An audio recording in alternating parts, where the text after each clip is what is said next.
Šis video, mėly draugai, yra tai, kad kartais nesigauna tai, kaip buvo suplanuota.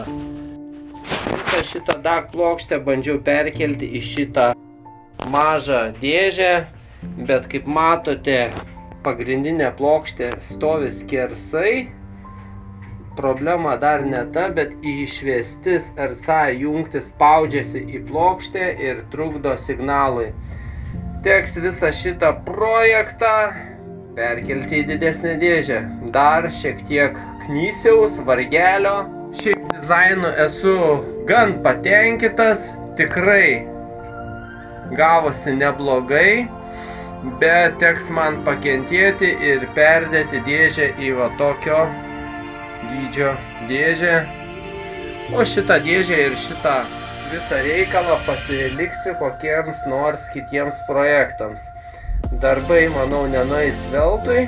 Tęsėme darbus ir toliau.